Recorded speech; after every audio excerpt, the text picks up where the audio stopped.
As projeções econômicas, dia após dia, nos trazem uma perspectiva sombria para o ano que vem. Inflação, desemprego crescendo mês a mês, escassez de alimentos ou um alto custo por eles, e mesmo a reavaliação do PIB para 2021, publicada recentemente pelo IPEA, que aumentou, né, de 3,6% para 4%, nem isso traz alento para o rombo econômico que estamos vivendo. A pandemia, claro, foi um fator bastante importante para esse cenário, mas, para além disso, políticas públicas desastradas encampadas pelo governo Bolsonaro engrossaram esse caldo. Sobre tudo isso, vamos conversar a partir de agora com Francisco Dal Chiavon, presidente da Unicopas, União Nacional das Organizações Cooperativistas Solidárias, a quem eu dou o meu bom dia. Como vai, Francisco? Bom dia a todos que estão nos ouvindo. Estamos aqui então para dar início a esse importante bate-papo sobre as perspectivas futuras, né? Já que as do passado todo mundo já as conhece. Exatamente. E sobre isso, como eu disse, tem sido difícil a gente ter uma esperança, né? No sentido de esperançar, né? Como diria o Dom Paulo Evaristo Arnes, mas a gente precisa olhar adiante, né? 2021 está aí. O que a gente pode esperar de 2021 nesse aspecto da economia que eu pontuei na abertura aqui da nossa entrevista? Bem, a primeira questão eu queria fazer uma afirmação filosófica, né? De que as dificuldades nos desafiam, né? E as facilidades nos acomodam, né? Então, a gente tem que observar também de que as grandes mudanças sempre surgiram em períodos de dificuldades, né?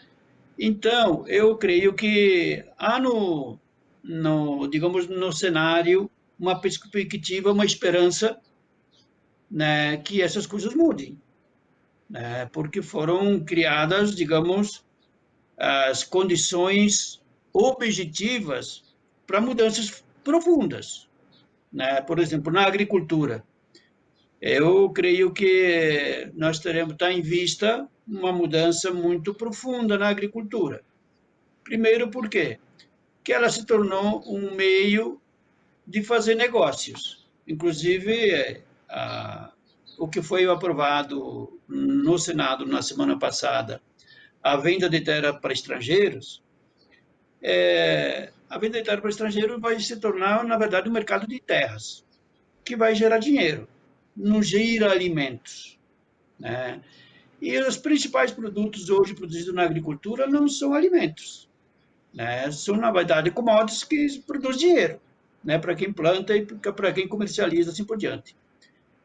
Então, tem um outro fator muito importante de que nós temos que estar atentos na agricultura, é que esse modelo de agricultura que tem como base a indústria química ligada ao petróleo, ela está chegando ao seu limite, digamos, geral, né? Ela é contaminante, contamina a água, o solo, o ar.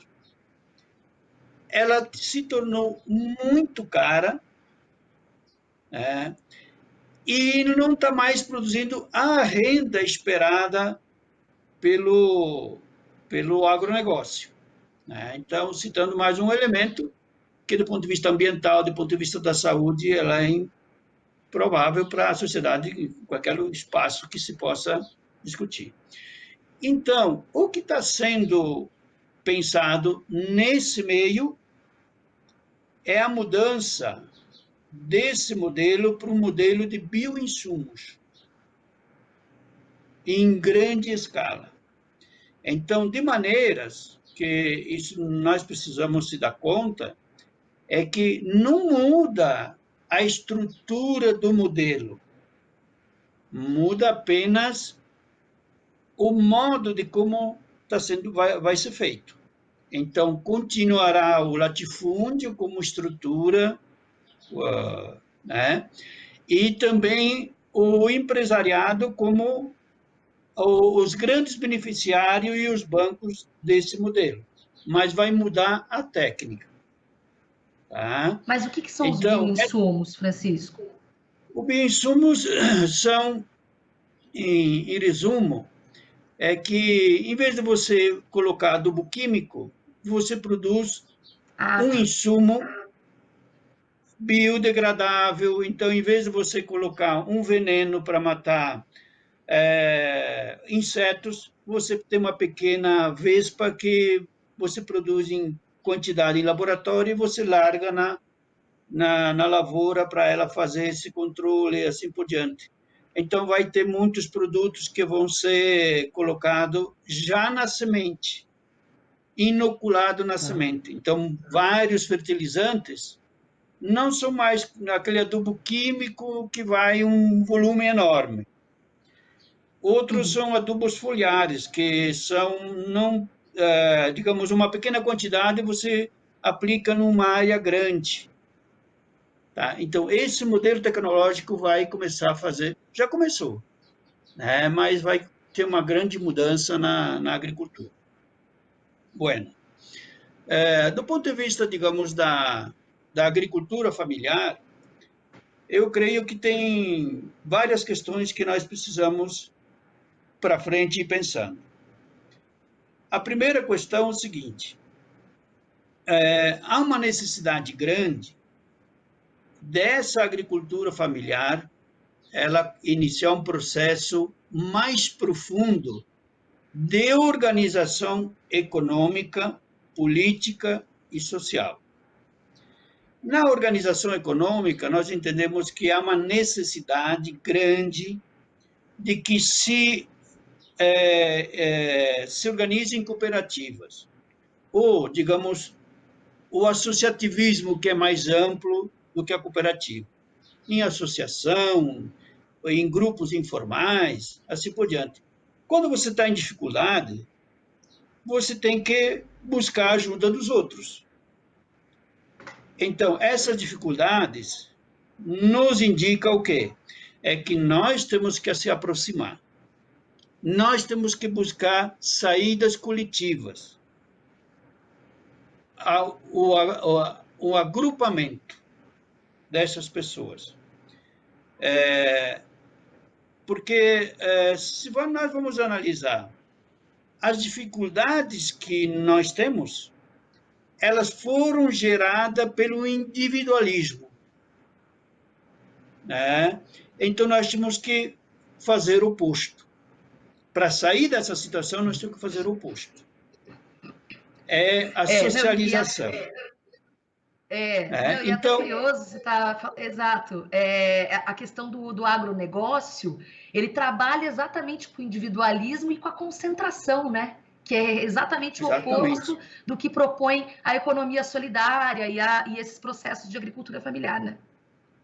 Exatamente. Então, eu creio que essa situação nos dá as condições, digamos, objetivas. Né? O segundo passo, que aí depende muito de nós, que são organizar, que chamamos as condições subjetivas, que é a organização disso tudo. Então, o fato, por exemplo, de nós termos uma grande concentração urbana, nós precisamos de processar e de industrializar uma quantidade significativa de alimentos. Não todos, né? E isso só é possível se você se associa num grupo. Desculpa. Então, por isso que há essa necessidade. Então, as coisas acontecem ou elas são organizadas pela necessidade. Se não tem necessidade, não precisa. Então, hoje, como está organizada a sociedade, há uma necessidade de que o meio rural, também o meio urbano, ele se se organize. E há um outro fator que nós estamos estimulando por várias vias, mas que é uma questão que depois a gente vai desenvolver mais profundamente.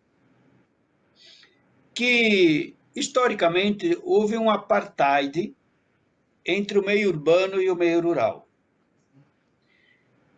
Então, essa situação, essas mudanças, ela tem que aproximar mais o meio rural e o meio urbano. Então, em vários sentidos. Eu vou citar alguns para ilustrar isso que eu estou dizendo. Isso. Não é mais possível, por exemplo, de que o Rio Grande do Sul e Santa Catarina sejam os principais produtores de arroz desse país, aonde o arroz sai do Rio Grande do Sul vai para Rondônia, como se lá não produzisse arroz. Estou citando só um exemplo. Tá. Não, Ótimo exemplo. não é possível que saia de Chapecó ou então de Passo Fundo uma carga de frango que vá até Manaus. Então, esse custo de logística, ele começa a chegar no seu limite. Então, não significa que em Manaus não dá para produzir frango. Então, a tendência no futuro, que é essa aproximação que a gente está falando, é de que a produção de alimento se concentre perto dos centros urbanos. Tá? Então, há uma necessidade enorme aí, digamos, de se pensar... Que há descentralização. Seria essa a ideia? Não entendi. Há uma necessidade de se fazer uma reforma agrária. Isso. E de descentralizar. Seria essa a ideia. Exatamente. A descentralização da produção e do consumo. Então, aqui eu queria ressaltar um fator importante que quem organizou a economia desse jeito não foi a sociedade, foi o poder do capital, para ter mais renda. Por isso que ela está assim. A humanidade, por si só, não faria desse jeito. Tá? Então, aos poucos, ela tem que ser desfeita. Então, vejamos alguns exemplos que começam a mostrar isso. É uma frase filosófica que eu não sei o filósofo que falou, mas eu vou repetir, porque é importante. Quando nasce o novo, é porque o velho está morrendo. Então, o que significa o novo nesse sentido que eu estou dizendo? É que começa a surgir, por exemplo, hortas comunitárias, aproximação no meio urbano, hortas urbanas, uma série de fatores que isso é novo. Então, eu não preciso gastar, por exemplo, trazer de Goiás para São Paulo um caminhão de melancia. Eu posso produzir lá aí pertinho. Aí tem um outro fator que daí é um pouco mais profundo e que é um pouco mais difícil de entender, que foi o mercado também que produziu. Então, porque há um conceito equivocado de que existe a natureza e nós somos uma parte separada. Então, na ciência, nós somos parte da natureza. Então, veja o seguinte, se eu estou num bioma, digamos, aqui onde eu estou no bioma do Cerrado, eu não preciso dos alimentos da Mata Atlântica para viver. O Cerrado me dá tudo aquilo que eu preciso. Então, no período de seca, eu guardo, no período de chuva, eu guardo para me alimentar no período de seca. Na Mata Atlântica é a mesma coisa. Eu não preciso dos produtos do Cerrado para mim viver na Mata Atlântica. Eu tenho tudo que preciso aí. É só desenvolver. Então, a agricultura do futuro, ela tende para esse caminho. Tá? Muito bom. Ela tende para esse caminho. Essa é Legal. uma agricultura da inteligência humana e não do mercado. Agora, você, Francisco, deu bons exemplos, foi bem legal essa explicação, né, e essa projeção, mas você deu bons exemplos de possibilidades de organização da sociedade civil, seria, né? Porque também Sim. entra, é isso, as cooperativas, a forma de consumir, tudo isso também são escolhas. Mas eu queria agora abordar contigo a questão das políticas públicas nesse sentido. Porque o que acontece? A gente vê o governo federal, o governo Bolsonaro, adoçando a boca dos ruralistas, isso desde a narrativa, na campanha ainda, e depois com políticas implementadas, né? Políticas públicas implementadas por ele. E, ao mesmo tempo, realizando, não vou dizer desmonte, mas realizando ataques a esse modo de vida e a esse modo de produção que a gente está falando aqui, que contempla a agricultura familiar. E aí eu queria que você falasse, por exemplo, desse veto à Lei Assis de Carvalho, que aconteceu recentemente, e outras coisas que você considera ataques públicos na esfera de políticas públicas perpetradas pelo atual governo. Bom, do ponto de vista genérico, Bolsonaro, desde que eu conheço como deputado federal, ele sempre foi contra o povo e a favor da elite. Historicamente, o discurso dele é esse. Né? Então, não tem nenhuma novidade, digamos. Então, no momento que ele assume o governo, do ponto de vista geral, ele toma como iniciativa abastecer as elites, sob todas as formas, e retirar, e para abastecer um lado, você tem que tirar do outro. Então, você tira, em termos gerais, é isso, você tira as políticas públicas que estavam direcionadas ao povo e você coloca a serviço da elite. Eu vou citar só um exemplo. Eu gostaria que a economia solidária tivesse, por ano, somente aquilo que existe de isenção de imposto nos agrotóxicos, que são 7 bilhões por ano. Nós resolveríamos aí o problema da alimentação da sociedade brasileira. Só com isso. Né? Não precisava de muita coisa. Mas aí, como isso desconcentra a renda. Né? O posto, então, ele sempre se coloca a favor disso. Então, pegamos a liberação de agrotóxicos, né? Já são 900 e poucos agrotóxicos nesses 2 anos liberados. Né? Então, essa é a política do governo. Então, nós tínhamos, por exemplo, no PA e o PENAI, que são políticas importantíssimas. Né? Nós sempre fizemos a defesa, inclusive, por exemplo, do PENAI. O que é importante do ponto de vista político do PENAI? Porque se for pela via do mercado, o pobre nunca vai comer um prato orgânico, porque ele se torna mais caro. Né? Então, pelo PENAI, da merenda que vai para as escolas, da comida que vai para as escolas, todos os filhos dos pobres na escola pública têm condição de comer um prato de comida orgânica, que não teria pela lógica do mercado.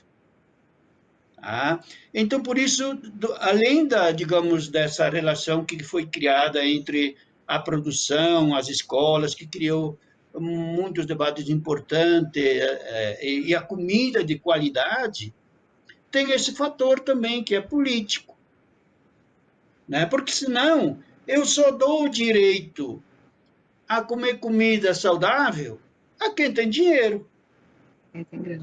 Então, Perfeito. aqui a gente já exclui de início, digamos, em torno de 15, 20 milhões de pessoas de acesso a isso.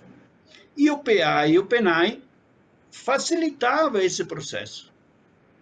Né? Então, o PA, por exemplo, foi totalmente... Ele não acabou, mas foi retirado de quase todos os recursos. Então, tinha uma meia dúzia, chegou a ter quase 1 bilhão por ano, agora tem, parece que 400 mil, é uma coisa, 300 mil, é uma coisa insignificante para um tamanho desse país que nós temos aí e as necessidades que nós temos. Né? Então, na questão da reforma agrária, por exemplo, em 2 anos, o governo não assentou uma família, mas está indo para os assentamentos para tentar tirar gente que está nos assentamentos, despejar gente que está nos assentamentos. Né? E colocou um inimigo da reforma agrária como referência para tratar desse assunto. Né? Então, eu creio que essas políticas, né, vão ter uma resposta no futuro. Eu creio, sinceramente, que para reconstruir aquilo que já foi destruído, vai levar no mínimo 10, 15 anos de trabalho dos futuros governos, se tiverem disposição para isso. Porque a gente não sabe quem vai ser o próximo. Né? Esse é um fator. Né? Eu creio que há daí também uma necessidade premente, e espero que após a vacina isso comece se movimentar, uma reorganização da sociedade para resolver esses problemas. Né? Porque esse governo já disse, antes de começar, que não resolveria esses problemas, o desemprego e assim por diante. Então, eu creio que, por exemplo, nós tivemos uma grande preocupação porque já as entidades, os órgãos internacionais anunciavam que nós teríamos um problema de comida, principalmente no próximo ano, e nós vamos ter um problema sério. Por quê? Porque a comida está sendo um negócio para alguns ganhar dinheiro. Então, quem não tem dinheiro fica sem comida. Então, e tem um agravante que eu acho que é bom lembrar. No sul do Brasil, que é uma região muito produtora em função da fertilidade do solo, essa questão toda, Uhum. Clima. Houve uma seca nesse período, uma seca prolongada, né? E o que está acontecendo? Veja só, como o milho foi totalmente exportado, quase todo foi exportado, o governo não controla mais os estoques, que devia ter estocado uma parte para quando chegar a necessidade, não fez. Muitos produtores, por exemplo, quem tem vaca leiteira, quem tem frango, quem tem suíno, o que está fazendo? Está comprando trigo, que é mais barato que o milho, para fazer ração. Então, significa que amanhã o pão vai estar mais caro, porque vai faltar trigo, nós vamos ter que importar, e a importação é valorizada em dólar. Então, veja como são as coisas, a falta de organização, né, do governo, né, de ter feito um estoque regulador, que é o que seria que é a tarefa da Conab, que foi totalmente abandonado. Né?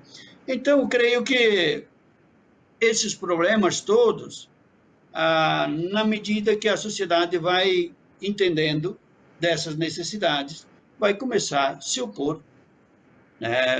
Nós temos exemplos aí dos nossos vizinhos, o Chile, por exemplo.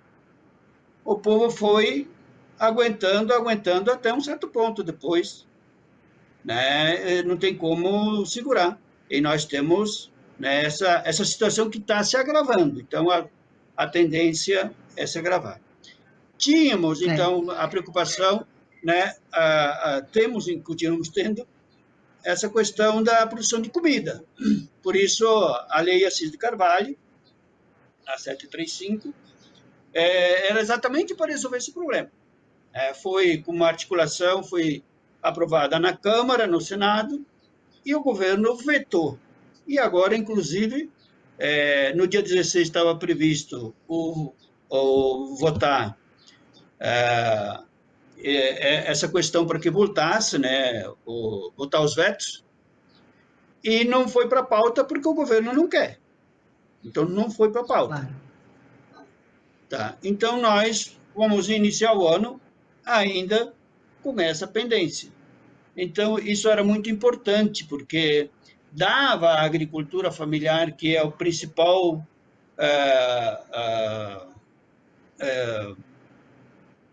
produtor de comida, né, para fazer a produção.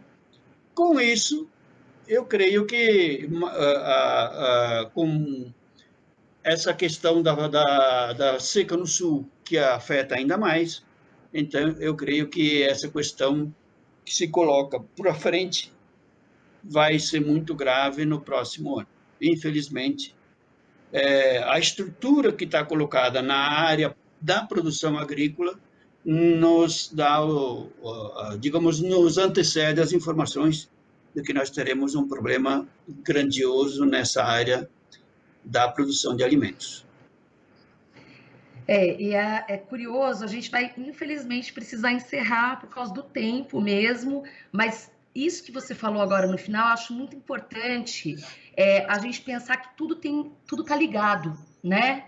É como se fosse um castelo de cartas mesmo, né? Se uma coisa sai ali do prumo, você derruba. E quando a gente está falando no sistema de produção de alimento, por isso que chama cadeia produtiva, né? Não tem como. Exatamente. E aí, né, propondo para a gente encerrar aqui, e já agradeço demais sua participação, Francisco, é isso, por isso que a gente tem que pensar muito bem nas nossas escolhas, até na escolha dos nossos governantes, porque isso também vai acabar impactando nesse processo todo que a gente está falando aqui. Imagina, o direito básico, que é o de alimentação, pode ficar posto à prova aí. E com isso, eu agradeço muito sua participação. Esse foi Francisco Dalquiavon, presidente da União Nacional das Organizações Cooperativistas Solidárias. Ainda tinha muita coisa para falar, mas fica para uma próxima oportunidade. Te agradeço muito, Francisco. Eu também agradeço muito a oportunidade de estarmos aqui fazendo essa importante discussão e perspectiva embora o futuro não seja promissor do ponto de vista, digamos, de saída dos problemas, mas nos colocando de que essa situação vai nos forçar a sair dela, né? A gente não vai chegar a um limite que não será possível conviver tanto tempo com esse período de fome, porque é uma coisa que é também da filosofia. A última coisa que você morre é de fome. Você busca todos os meios para saciar a fome. Então, isso é uma coisa, digamos, do próprio instinto animal do ser humano. Então, por isso que a gente acha que essas coisas não permanecerão na inércia como está hoje, inclusive porque está previsto o fim do auxílio que o governo deu até agora. Eu volto, então, a agradecer muito essa oportunidade e me coloco à disposição em outras oportunidades que for possível. Valeu, até mais. Você está ouvindo Jornal Brasil Atual.